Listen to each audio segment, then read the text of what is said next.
अब एकादशी निष्ठा देखो, श्री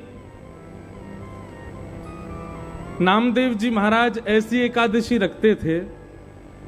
नामदेव जी का नियम कैसा था पता है? वो खुद तो एकादशी रखते थे और उनके आगे दिखने वाला कोई भी उनको दिख जाता, जो एकादशी नहीं रखता, जबरदस्ती उसके मुंह पे ही खड़े हो जाते, बोले तेरी भी करवाऊंगा आज, जब तक द्वादशी नहीं लग जाए कुछ खाने नहीं दूंगा। ऐसे थे नामदेव जी महाराज। तो एक बार ठाकुर जी उनकी परीक्षा लेने के लिए एक दीनहीन से ब्राह्मण बन के चले गए और द्वार पर जाकर के भगवान धड़ाम से गिरे, एक ब्राह्मण बन के गए।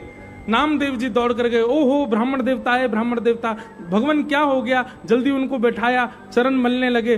तो ब्राह्मण के रूप में भगवान बोले, मैं बहुत भूखा हूं नामदेव जी, मुझे बहुत दिन से भूख लगी है, कुछ पाया नहीं है, बहुत लंबा चल के आया हूं, मुझे जल्दी कुछ पवा दो। नामदेव जी बोले, आज तो एकादशी है, एकादशी के दिन तो कुछ नहीं पाते। भगवान बोले, एकादशी तुम लोग करो भैया, मेरे को काय करवाओ, मुझको जल्दी कुछ पवा दो।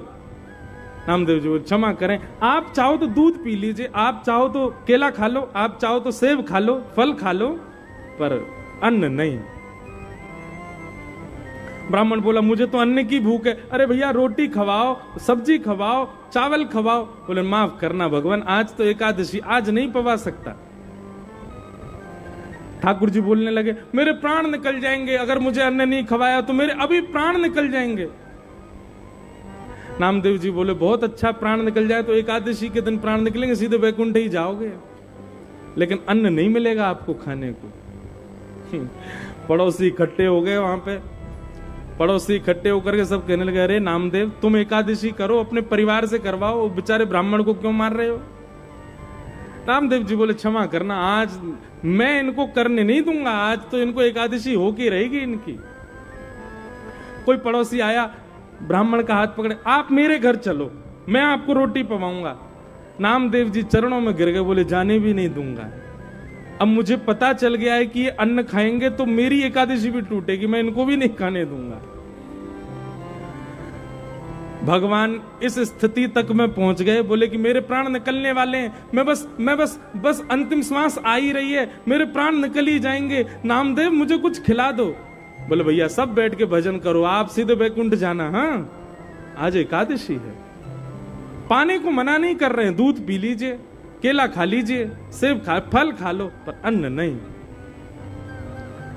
भगवान बोले, अभी तक तो नामदेव पास हो रहा है, लेकिन अब प्राण निकाल के देख ही लेते हैं। और उस दीनहीन से ब्राह्मण के रूप में भगवान ने अपने प्राण निकाल दिए, अचेत होकर गिर गए पृथ्वी पर। जैसे ही अचेत होकर के गिरे, सबने जल डाला, नाड़ी देखी, धड़कन देखी तो अचेत हैं। सब लोग कहने लगे, अरे नामदेव ऐसी एकादशी क्या काम की, एक ब्राह्मण मर गया तेरे द्वार पे आके। नामदेव जी के नेत्र सजल हो गए, लकड़ियां इकट्ठी करके लाए, अपने घर के आंगन में ही चिता बना दी और उस पर ब्राह्मण देवता का शरीर पधरा दिया। ठाकुर जी मनी मन सोच रहे हैं, अरे ये तो इस पर कोई फर्क नहीं पड़ रहा है।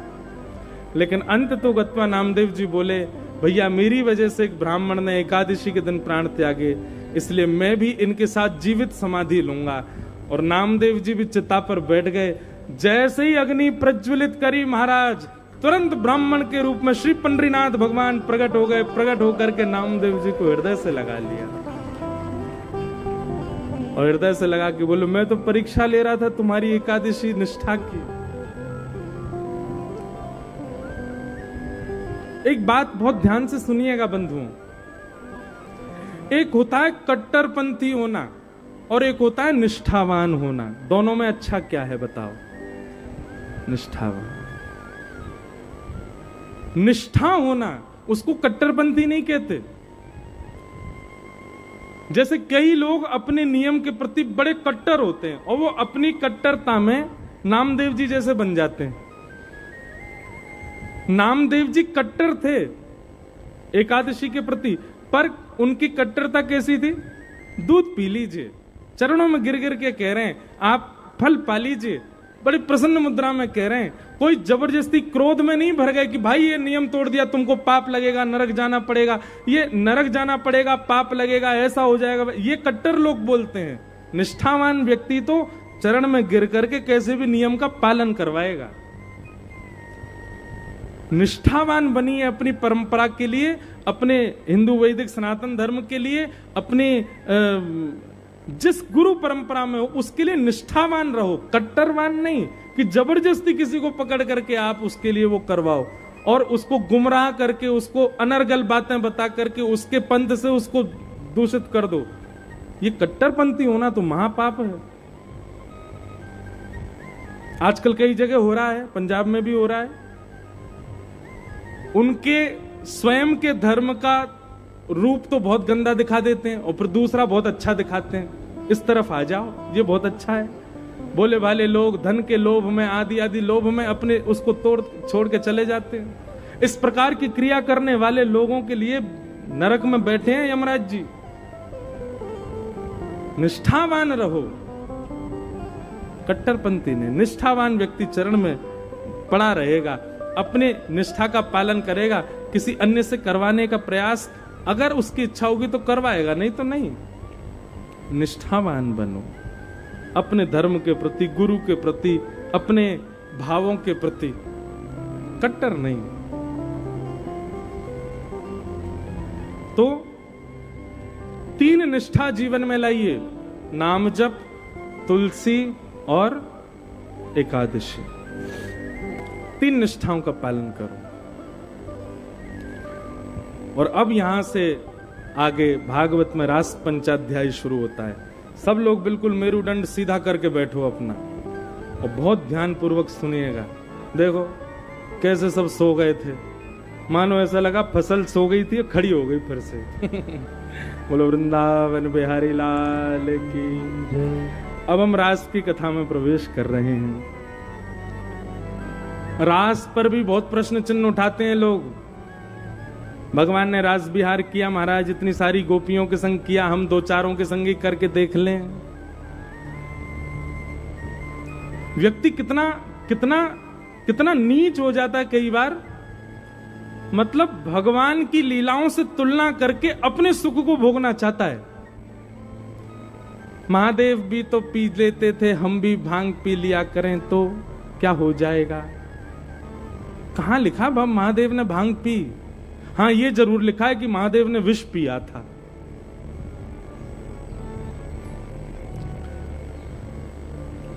रास बिहार कहते किसको हैं? बहुत सावधानी से सुनिएगा कथा को। रास बिहार की कथा सुने हम लोग। मैं हर कथा में इस बात का प्रतिपादन करता हूं। 2 बातें हैं, रस और रास। कौन कौन सी? रस और रास। हम आप लोगों की जो श्रेणी है, हम आप लोगों की जो कैटेगरी है अभी की, वो है रस की कैटेगरी। काय की कैटेगरी? रस। हम रस में हैं। और हमारा गंतव्य क्या है? हमको पहुंचना किस कैटेगरी में? रास की कैटेगरी। रस और रास, इन दोनों में अंतर क्या है? हम लोग प्रयास करते हैं ठाकुर जी से मिलने का, हम लोग प्रयास करते हैं ठाकुर जी को देखने का, हम लोग प्रयास करते हैं ठाकुर जी को सुनने का, हम लोग प्रयास करते हैं ठाकुर जी के अनुभव का। इन सबको कहा जाता है, जहां हम प्रयास कर रहे हैं वो है रस। और जहां हमारे रस से आनंदित होकर के, हमारी भक्ति से आनंदित होकर के ठाकुर जी प्रयास करते हैं हमसे मिलने का, उसको कहते हैं रास। हम में से किसी के संग अभी तक रास नहीं हुआ है, अभी तक रस हुआ है। पर रास होता है कभी कभी। पता है कैसे होता है? जैसे वृंदावन जाओ और वृंदावन बिहारी जी, यहां जलंधर से निकलते ही मन में विचार कर लो, कल मैं जब वृंदावन बिहारी जी के दर्शन करने जाऊंगा तो बिहारी जी लाल पोशाक में हो, गले में सुंदर वैजंती माला पहनी हो, सिर पर सुंदर पंच मोर पिच्छ का सुंदर मुकुट धारण किया हो, कानों में मकराकृत कुंडल हो, और मैं मंदिर के इस कोने से देखूंगा। वो सारा विजुअलाइजेशन पहले ही सोच लो। और तभी मैं आगे जाऊं पुजारी जी ऊपर से माला जैसी डालें महाराज वो अपने आप मेरे गले में आ जाए। श्री बिहारी जी लाल लाल पोशाक में कल मेरे भाव से मुझको दर्शन कराएं।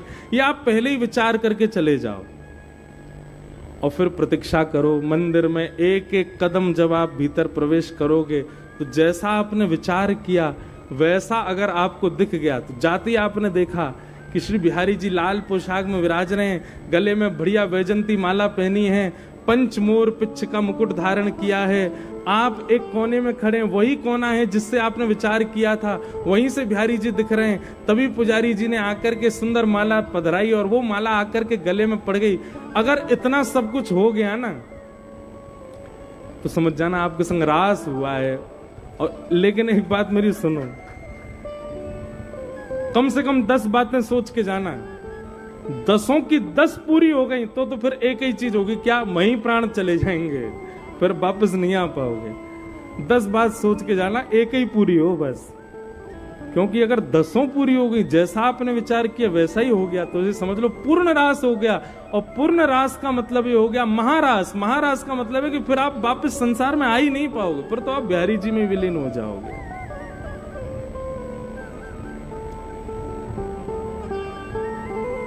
रस और रास, जहां आप प्रयास करते हो ठाकुर जी से मिलने का वो रस है, और जब ठाकुर जी प्रयास करते हैं आपसे मिलने का वो रास है। अभी हम रस की स्थिति में हैं, हमें रास की स्थिति में पहुंचना है, हमें रास के भाव में जाना है।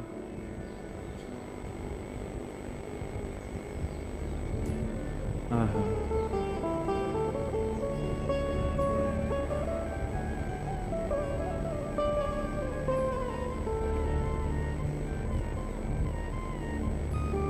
श्री कृष्णदास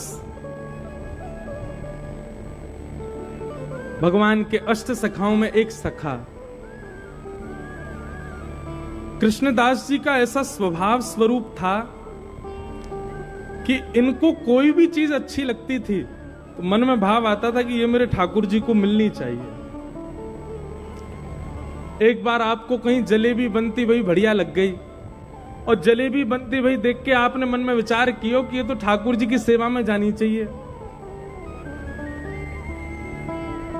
आपने आकर के ये विचार किया ही था कि जलेबी का भोग लगाएंगे, कल पूरी सामग्री सिद्ध करेंगे, ठाकुर जी को जलेबी का भोग पधराना है। आप जैसे श्रीनाथ जी का दर्शन करने आए तो कपाट थे, कपाट जैसे ही खुले, अभी जलेबी बनाई नहीं, अगले दिन बनानी है, पर एक दिन पहले ही बस मन में सोचा था कल जलेबी का भोग लगाएंगे। और आज जैसे दर्शन करने गए, कपाट जैसे ही खुले तो श्रीनाथ जी सामने खड़े हैं, आरती हो रही है, और उनकी उठी हुई भुजा के ऊपर ही जलेबी धरी है। ठाकुर जी ने स्वीकार कर लिया। ये रास है। एक बार की बड़ी सुंदर लीला, कृष्णदास जी को मंदिर अधिकारी जी ने कहा कि सुनो भाई, अभी ऋतु फल, जैसे एक सेवा का नियम होता है, ऋतु बदलते उस ऋतु का जो नया फल आता है मार्केट में, ठाकुर जी को भोग लगाना चाहिए। जैसे आम का सीजन आता है, सीताफल का सीजन आता है, कई ऋतु फल होते हैं, उनके ऋतुओं में जैसे तरबूज का, खरबूज का सीजन आता है। बहुत ध्यान से सुनना, तरबूज फल का समय आया तो अधिकारी जी ने कहा भैया गर्मी को समय, तरबूज आ गए होंगे मंडी में, जाओ जाकर के सबसे पहले तरबूज जो मंडी में आवेगो वो ठाकुर जी की सेवा के लिए लाओ। कहीं दुनिया के लोग खरीद ले जाएं, फिर बच्चों कुछ ठाकुर जी की सेवा में आवेगो तो भैया ठाकुर जी प्रेम से पाएंगे नहीं, भोग सबसे पहले ठाकुर जी को लगना चाहिए।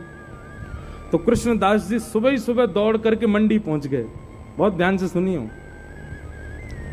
जैसे ही पहुंचे तो महाराज यहां राजा ने भी अपने सैनिक भेजे, बोले ऋतुफल तरबूज लेके आओ, राजा को भोग लगेगा, राजा पाएगा। जैसे ही मंडी में ढकेल पे सुंदर फल सजाए तो फल की दुकान खुलते ही यहां पे उसी समय तो कृष्णदास जी का आना हुआ, उसी समय राजा के सिपाही आए और दोनों ने जाके एक संग कही, हाँ भैया तरबूज का भाव से दिए हैं। दुकानदार ने कही भैया पहले एक ले लो। कृष्णदास जी बोले पहले हम लेंगे, हम मंदिर से आए हैं, ठाकुर जी के भोग के लिए चाहिए। सिपाही बोले हम भी राजा के सिपाही हैं, पहले सिपाही के, हम राजा के यहाँ जाएगा फल। कृष्णदास जी बोले नहीं नहीं, पहले ठाकुर जी को। सिपाही बोले नहीं, पहले राजा को जाएगा। नहीं, पहले ठाकुर जी को। सिपाही बोले नहीं, पहले राजा को जाएगा। सामने खड़ो दुकानदार बोले भैया लड़ो मत, एक काम करें। बोले कहा? बोले जो मुझको ज्यादा धन दे देगो वो ले जाओ। कृष्णदास जी बोले तुम बताओ कितने का है? बोले 1 रुपया का है। सिपाही बोले हम 1 रुपया 50 पैसा देंगे, हमको दो। कृष्णदास जी बोले हम 2 रुपया देंगे, हमको दो। सिपाही बोले हम 5 रुपया देंगे, हमको दो। कृष्णदास जी बोले हम 10 रुपया। अच्छा, जेब में रख के लाए थे केवल 5 ही रुपया, लेकिन बोले 10 रुपया का दे दो। सिपाही बोले हम भी राजा के यहां से आए, 15 रुपए में दो। कृष्णदास जी बोले तुम कछु मत सोचो, 20 रुपया कर दो, हमको दो, पहले ठाकुर जी को जाएगो। करते करते महाराज मोल पहुंच गया 100 रुपया। उस समय में 100 रुपया बहुत होता था, और 1 तरबूजे का भाव लग रहा है ये। जैसे ही 100 रुपया पहुंचा, कृष्णदास जी बोले 100 रुपया। तो सिपाही बोले 100 रुपया का तरबूज ले गए तो राजा तरबूज से पहले हमको काट देगा। तो सिपाही सब बोले आप ही ले जाओ। कृष्णदास जी बोले तो फिर अब हमारा ही है गया, तो भैया फिर उतने में ही दे दे जितने में पहले दे रहो। दुकानदार बोलो नहीं नहीं नहीं, अब तो 100 रुपये में ही लेना पड़ेगा। तो कृष्णदास जी बोले सुनो जी, 5 रुपया तो रखो, बच्चे कुछ हम बाद में दे देंगे, हमारे लिख लेना। हाँ? दुकानदार बोला ठीक है। 100 रुपये का तरबूज लेकर के आए महाराज। उस समय में लाखों हो गए वो। ला करके सुंदर रसोई घर में पधरा दिया और मंदिर के अधिकारी जी को लिख करके दे दिया, भैया इतने का तरबूज लाए हैं। अधिकारी जी ने डांटा भी, और इतना महंगा क्यों लाए? बोले सिपाहियों से हमारी भिड़न हो गई, हमने भी सोच ली। बोले राजा थोड़ी पावेगा, ऋतुफल सबसे पहले हमारे श्रीनाथ जी पाएंगे। 100 रुपया को आए हो। बोले 100 रुपया में तो साल भर की सब्जी आ जाती है, आप एक फल लेके आए 100 रुपए का। बोले ठाकुर जी के लिए लिया है, नहीं तो हम नहीं लाते। तो चलो ठीक है। फल का भोग ठाकुर जी को लगता है उत्थापन में, मतलब शाम को। फल का भोग सदैव ठाकुर जी को लगेगा ऐसे कोई 3-4 बजे जब मंदिर खुलता है तब। 3-4 बजे का समय। अब मंदिर पुजारी जी जैसे ही गए रसोई घर में जाकर के देखा तो वहां तो फल था ही नहीं, फल चोरी हो गया। कृष्णदास जी से जाके कहा एक तो 100 रुपया का फल लाए, ऊपर से उसको कोई उठा और ले गया। कृष्णदास जी तो बहुत रोए, मंदिर का हमने इतना घाटा करा दिया, इतना महंगा फल ले गया, उसको भी कोई चोरी कर ले गया। कृष्णदास जी के मन में मोल की चिंता ज्यादा नहीं थी, उनको एक ही चिंता थी कि ऋतु फल ठाकुर जी को भोग में नहीं आ पाया। मंदिर में सब इकट्ठे हुए, ठाकुर जी के कपाट खुलने का समय था। कृष्णदास जी को अधिकार था कि वे पहले भीतर जाकर के कीर्तन गाना प्रारंभ कर देते थे, बाकी लोगों के लिए दर्शन बाद में खुलता था। बहुत ध्यान से सुनना। तो कृष्णदास जी तो बड़े उदास, मन में सोचने लगे, बोले जय जय को आज भोग नहीं लग पायो है, कहा करूं। सबने कही कृष्णदास जी आप भीतर जाओ, कीर्तन करना प्रारंभ करो। कृष्णदास जी ने जैसे ही भीतर प्रवेश किया, पर्दा के भीतर जाकर के देखा तो क्या पाया? एक तरफ किशोरी जी खड़ी हैं, दूसरी तरफ ठाकुर जी खड़े हैं, और दोनों वही तरबूजते ही एक दूसरे पर गेंद गेंद करके खेल रहे हैं भीतर ही। ठाकुर जी वहां फल को लेकर के एक दूसरे के संग क्रीड़ा कर रहे हैं, और कृष्णदास जी ने जैसे ही जाकर के देखो सोई दोनों एक है करके श्रीनाथ जी के रूप में खड़े है गए। कृष्णदास जी बोले चोरी तो पकड़ी गई, जय जय मैंने देख लियो, आप कहा कर रहे, जय हो बले बले जाऊं जय जय। मैं तो सोच रहा हूं मैं पधराऊं फलकू, लेकिन ठाकुर जी ने तो मेरे मन को भाव पहले ही स्वीकार कर लियो, पहले ही वासु क्रीड़ा कर रहे हैं। तो इस लीला को आप क्या कहेंगे? ये रस है कि रास है? ये रास। जहां ठाकुर जी अनुग्रह करें भक्त के भाव पर, वो रास है। रास का मतलब नृत्य नहीं होता है, रास का मतलब हरि कृपा होती है। ब्रज की गोपियों के साथ नाचे नहीं है ठाकुर जी, तो हर गोपी को इतना समय दिया है, हर गोपी को इतनी प्रधानता दी है जितनी प्रधानता किशोरी जी को देते हैं ठाकुर जी। और इतनी प्रधानता किसी गोपी को मिले तो वो गोपी नाचेगी नहीं। अरे हम सामान्य से ब्रजवासी, कुछ नहीं, थोड़ी बहुत तोतली वाणी में कथा करते हैं। हम किसी के घर चले जाएं तो घर के सारे लोग नाचते हैं। तब मन में भाव आता है कि हम सामान्य से बालक किसी के घर जाते हैं, लोग नाचने लगते हैं, ठाकुर जी किसी के घर जाएंगे तो वो नाचेगा नहीं? उसकी स्थिति क्या हो जाएगी? ब्रज की लाखों गोपियों को ठाकुर जी इतना प्रेम संबंध प्रदान कर रहे हैं, तो प्रेम की चरम स्थिति जब होती है तब नृत्य ही होता है। पर नृत्य का मतलब रास नहीं होता है। रास का मतलब भगवान के द्वारा भक्त से मिलन, वो रास। समझ में आई बात?